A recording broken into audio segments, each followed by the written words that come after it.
नया IBN 7 हौसला है।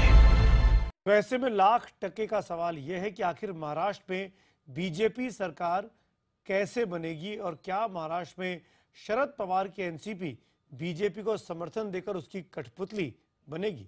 वैसे पवार लगातार बीजेपी के साथ प्रेम की पींगें बढ़ा रहे हैं और आज ये पींग शिवसेना अध्यक्ष उद्धव ठाकरे को बेहद नागवार गुजर गई। उद्धव ने पवार को डेंगू का सियासी मच्छर कहकर उनकी खिल्ली उड़ाई। देखिए आखिर मुंबई की सड़कों से वहां की सियासत तक कैसे जा घुसा डेंगू का ये मच्छर।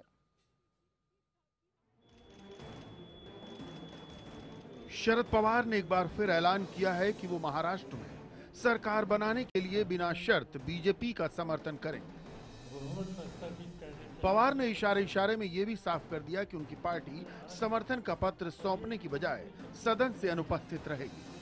दरअसल आरोप लग रहे हैं कि एनसीपी भ्रष्टाचार के आरोपों से घिरे अपने नेताओं को बचाने के लिए बीजेपी को समर्थन दे रही है। रविवार को उद्धव ठाकरे ने भी बीजेपी पर हमले के लिए एनसीपी के कंधे पर ही बंदूक रखी। जवाब में पवार ने साफ किया कि वो केवल स्थिर सरकार के लिए बीजेपी का समर्थन कर रहे हैं।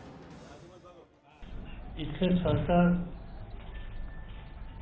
बहुमत प्रस्थापित करण्यासाठी कमी पडलं तर आज आणि जेणेकरून सरकारला अस्थिर करता येणार नाही अशा प्रकारची भूमिका ही राष्ट्रवादी काँग्रेस पक्षाची राहील। रविवार को उद्धव ठाकरे ने शरद पवार पर मौका परस्त होने का आरोप लगाते हुए कहा कि वाजपेयी की 13 दिन की सरकार उन्होंने ही गिराई थी।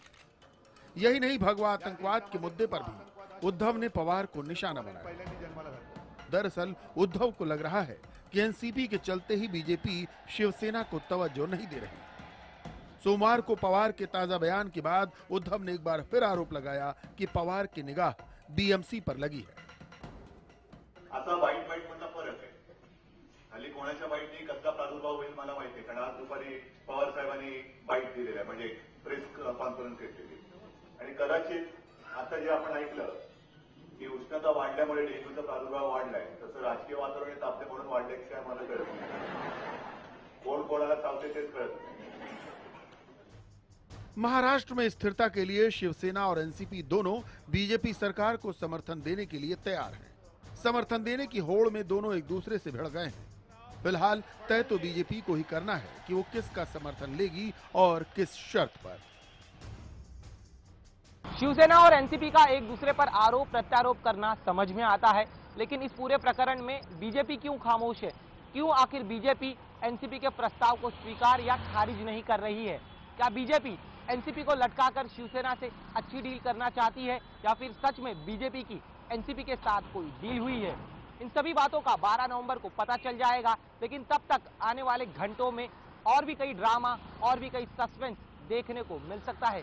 कैमरामैन मानस के साथ दिनेश मौर्य, मुंबई, IBN 7।